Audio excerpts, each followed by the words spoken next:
it's just time that destroys us. There were people in the time of the Prophet who made claims like that. And there are people today who make claims like that. But historically, amongst humanity, they have been very, very few. And societies that have actually made such claims have either not existed at all or have lasted such a short time that they have evaporated in history. Like, for example, the Soviet Union. The Soviet Union was a self-declared atheist society. In other words, the belief system of the Soviet Union was that there is not a God. And this is what they attempted to force upon people, and you can see how long that society lasted. A mere,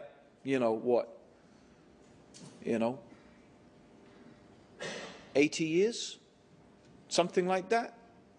That's not very long in terms of human history, right? It's barely a bleep.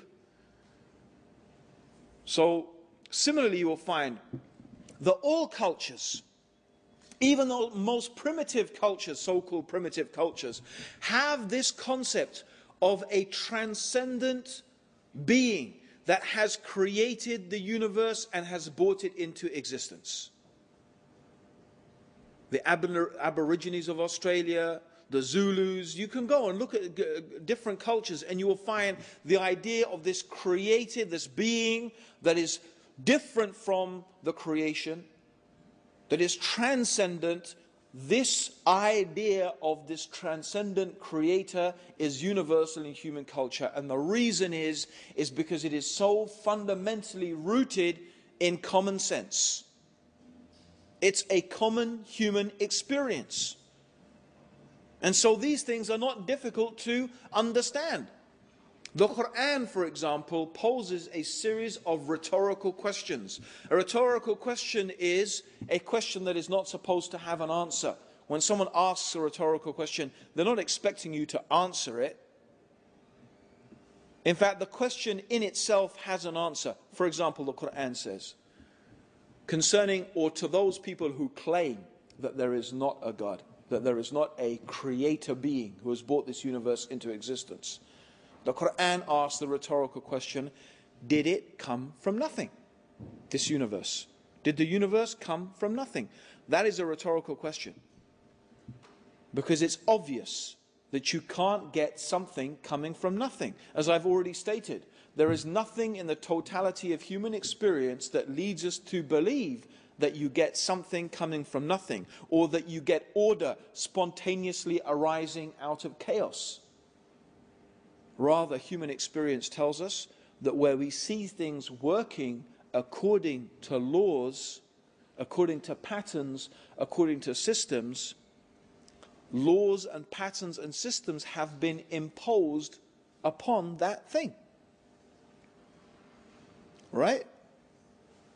That's why if you were walking in the desert in Saudi Arabia, right, and you found a mobile phone, what are the essential components of a mobile phone? The essential components of a mobile phone are plastic.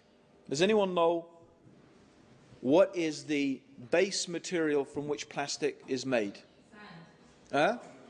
No, it's not sand. It's petroleum. It's oil. However, there is something else that comes from sand, and that's the silicon chip. Silicon is in fact sand. Silicon chip, its base material is sand.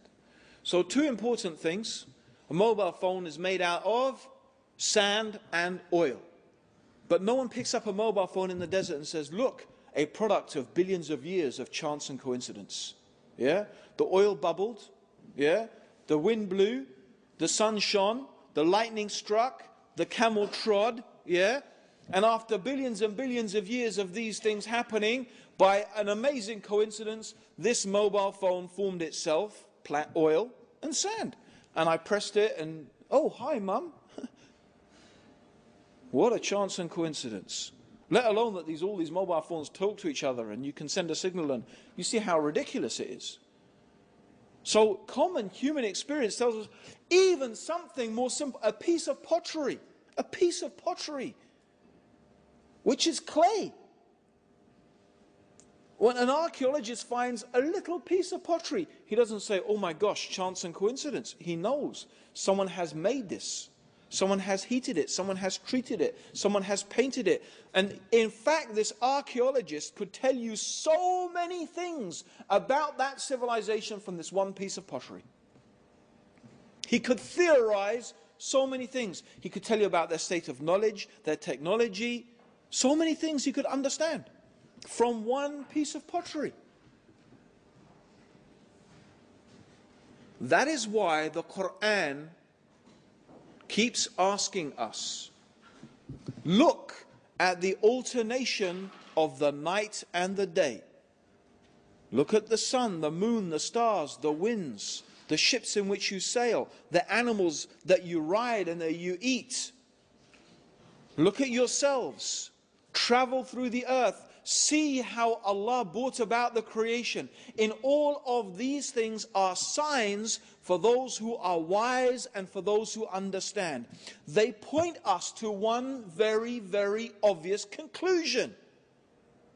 That this incredibly organized, systemized universe and world in which we live, with so many intricately coordinated mechanisms, we find this symbiosis. We find how one thing relies and depends upon another. And we can think of so many examples. We can think of so many examples. You know, I remember seeing, until this day, when I was a little kid, David Attenborough going down a termite mound. Now, termites are little creatures rather like ants. And they build these incredible mounds of mud. So you can imagine in the equator, in Africa, extremely hot, and even in the nighttime, by the way, it gets really cold. Yet an amazing thing, these termites build at the base of this mound a series of rings out of mud. They build a series of rings. And also they have vents. And what this does is it keeps the heat, it keeps the temperature of this mound constant. It only fluctuates between a few degrees. And this also includes the body heat of the termites. And they actually have a certain place in the termite mound where they grow a certain fungus which they live on. They farm a fungus. These are termites. Now, these termites are not intelligent beings. They don't have brains. From where did they get this knowledge and this information to build such a perfectly, amazingly, intricately working mechanism? And they cooperate all together in order to do this. And we find these type of systems existing even between animate and inanimate objects. We look at our Earth.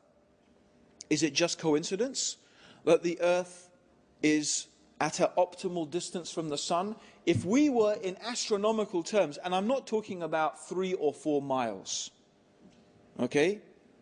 In astronomical terms, by the way, our galaxy is 100, the Milky Way, the galaxy in which we live, is 100,000 light years across. That means if you lived for 100,000 years and you traveled non-stop at the speed of light, that's how long it would take to cross our galaxy. And our galaxy is one of millions in the known universe, which is, I think, 10 billion light years across.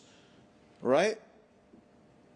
So can you imagine the type of distances involved in the universe? Right? So therefore, understand that our Earth, when I say it's in an optimal, I'm not talking about a couple of miles. When something is within a couple of 1,000 or 100,000 miles, in terms of the size of the universe, that's precise. Try and shrink that down in human terms.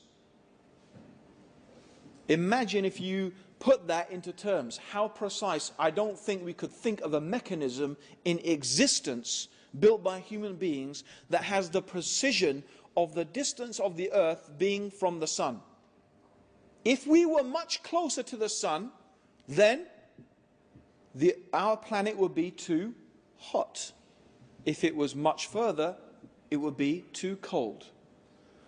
So in terms of the distance from the sun, the Earth is at an optimal distance for life to exist. The size of the Earth also is important. If the Earth was much bigger, the gravitational forces would be too overwhelming. If it was much smaller, there would be not enough gravity. This is another point. How about the combination of gases on our planet? Not only oxygen, vital for the existence of life, but also carbon dioxide and nitrogen. It is this combination of gases. Pure oxygen is poisonous. If you breathe just pure oxygen for long enough, it will poison you. You need a balance of gases. We need carbon dioxide. Plants need carbon dioxide. Nitrogen is important for fertilizing the soil. Ozone, another gas. The ozone layer actually filters out the harmful rays of the sun's radiation. That's why they've been making a big fuss about the depletion of the ozone layer and the increase in skin cancer in Australia and other places where the ozone layers become depleted, because the sun's rays are not being blocked anymore and they're starting to cause cancers. So, does life exist without an ozone layer? It would not. It would be radiated out of existence. Look at these optimal conditions. The Earth spins on its axis once every 24 hours. Imagine the Earth was going really slow. Right?